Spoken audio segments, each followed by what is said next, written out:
Hey guys, it's Rashab, and I'm back with day 5 of my Road to Civil War. And in this one, I'm reviewing Captain America the First Avenger, which was directed by Joe Johnson, stars Chris Evans, Haley Atwell, Stanley Tucci, Hugo Weaving, Sebastian Stan, and Tommy Lee Jones. So, Captain America the First Avenger, it's basically about Steve Rogers, who's trying to get into the military, but he doesn't qualify because he doesn't meet certain standards and he has many health problems, but he has a never give up attitude and he basically tries different ways to get into the military. So eventually he meets Stanley Tucci's character, Dr. Abraham Erskine, who sees something in Steve Rogers that he doesn't see in any soldier, and that's that he has heart and courage, and that he's doing this just to do the right thing and not to just fight and just kill Nazis. So Steve Rogers basically gets chosen for the super soldier program, which is supposed to turn him into the world's first super soldier. So even though the experiment was a success, an accident happens and Steve is left as the only super soldier in existence. So basically Steve has to take the role of Captain America and lead the American soldiers into battle against the Red Skull and the forces of Hydra. So I was actually surprised by Captain America, the First Avenger. I did not expect it to be as good as it was, because when I saw the trailers, I won't lie, it looked pretty boring. I thought, oh my god, this is going to be another Thor. Like, it won't be bad, but it won't be good either. It'll just be an okay film. And I'm happy to say I was wrong, because Captain America the First Avenger was actually a pretty enjoyable film. And so one of the things I really like Chris Evans as Captain America, behind Robert Downey Jr. He's my second favorite Marvel actor, MCU actor. And I really liked him as Steve Rogers and Captain America. And you really felt like he brought the persona of Steve Rogers and Captain America to the big screen, because Steve Rogers and Captain America are two different, even though they're the same person, they're like two different personalities. Steve Rogers is the more timid and shy person, while Captain America is the more courageous and take action sort of person. So I felt like Chris Evans really brought both sides of Captain America to the screen, and I really enjoyed that. I liked Haley Atwell as Peggy Carter, because Peggy Carter is basically one of the few women who was allowed in the military during World War II. And basically she doesn't take like nonsense from anyone. If she feels like something is wrong, or if someone's like taking advantage of her, she lets her know. She's like a pretty awesome female character, and I felt like she really brought the persona of Peggy Carter into Captain America the First Avenger. And she also had some moments where, even like, there was one moment where she ended up saving Captain America, so it wasn't like the typical damsel in distress that superhero movies and other movies usually have. So I really like that. I really loved Hugo Weaving as a Red Skull, because he's known for like a lot of sci-fi roles, Elrond in Lord of the Rings. He voices Megatron in Transformers series, and I forget the name of his character, but he also plays like the bad guy in the Matrix franchise. So I really liked him as Red Skull, and he really brought like the evil charisma of the Red Skull and also the insanity of the Red Skull, because the Red Skull was actually deformed by a failed super soldier experiment, and he basically makes him sort of insane even though he is tactically smart. So, and I really liked also Tommy Lee Jones as the General Talbot, I believe. And because even though he was like a typical military general cliche, he also had like some moments where he broke the cliche, where he actually softened up to the characters. Like, at first when we saw Steve, like before he became Captain America, he was like, oh, this guy is not gonna last long. He's just gonna be like meat for the other dogs, or whatever. That's the term he used. Like, dogs referring to the other soldiers who are like bigger and more confident than he is. But then slowly he warms up to Steve. So it was a nice transition from the typical cliche military official.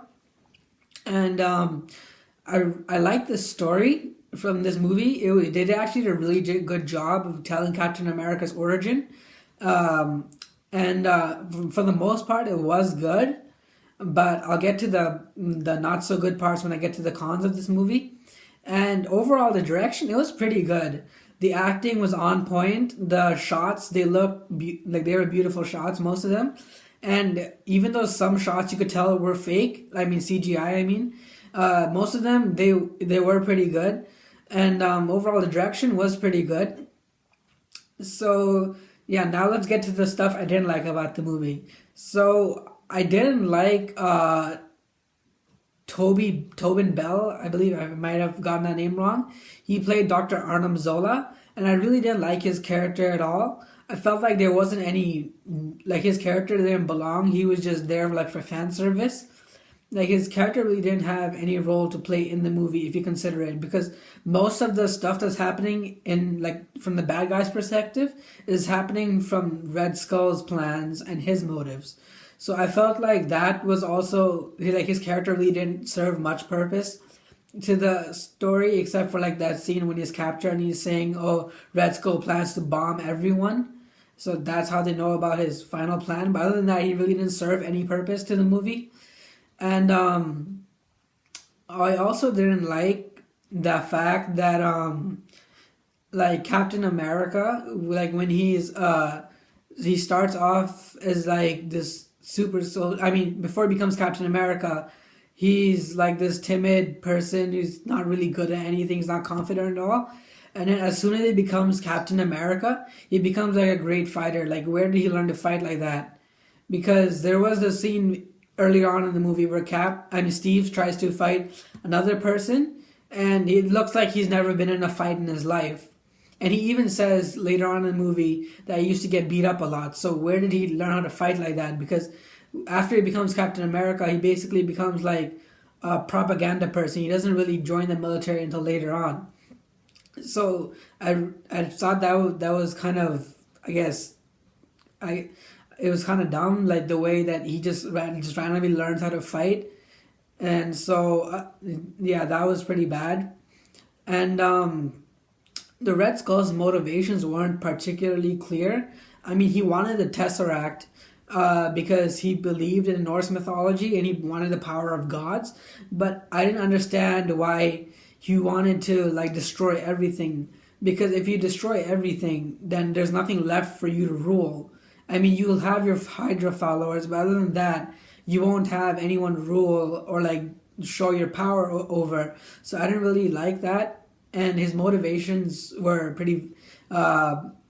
In like one of his motivations was that he was mad at Captain America for becoming Captain America because Red Skull had actually been a failed test subject of Super Soldier Serum. So since Cap survived and he actually turned out fine, Red Skull was mad at him for that, and that's why he hated Captain America. And yeah, and like I said, a lot of some scenes you could tell they were CGI and they were bad. Like that one scene where during that montage where Cap's just destroying Cap and his team are like destroying all those Hydra bases, and like Cap blows up a tank. You could tell the tank was fake, and even like when Cap jumps off, you could tell that there was green screen and he was like attached to a wire when he jumps off the tank, because like the tank was like it was really big.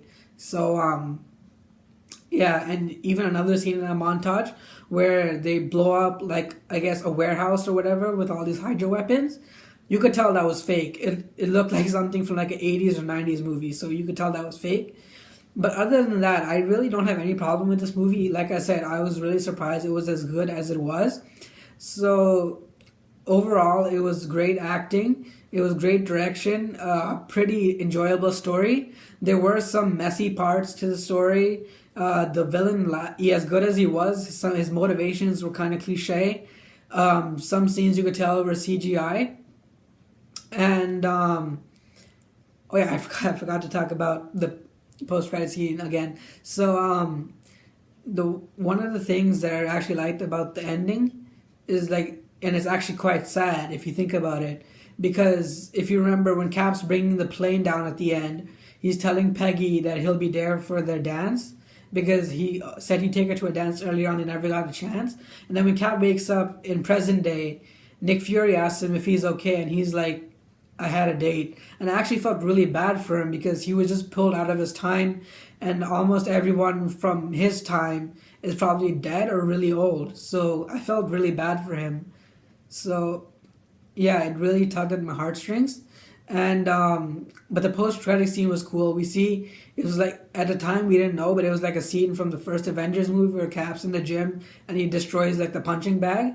And then Nick Fury shows up. He's like, "I need you to save the world," and they show like a trailer for the Avengers. So that was pretty cool. So like I said, overall, it was good acting, good direction, a pretty good plot. There were some messy parts of the plot. The villain lacked like good motivation, and yeah, some parts were a bit cliche. And Cap learning how to fight randomly with like no showing him training or whatever. That was pretty. It took away from the movie, I guess. So overall, I wouldn't say this movie's bad, and I wouldn't say it's good either. It's certainly better than Thor and some other movies in the Marvel Cinematic Universe, but it's not as good as the good ones in the cinematic universe. So I would say Captain America is a 7.5 out of 10. So yeah, that concludes day 5 of my Road to Civil War and my review of Captain America: The First Avenger. So what were your favorite parts from the movie? And basically, what did you think of Captain America? Did you think he was a good character or not? Because I remember when the movie, like around the time the movie came out, people had mixed feelings about Cap. Some people liked him, some didn't like him. In fact, it wasn't until the Winter Soldier movie that more people started liking Cap. So, what did you think of Captain America when this movie first came out? So, whatever you thought, just comment below, let me know. And as always, if you like what you see here and you want to see more, just like, share, subscribe, and yeah, I'll catch you in the next one.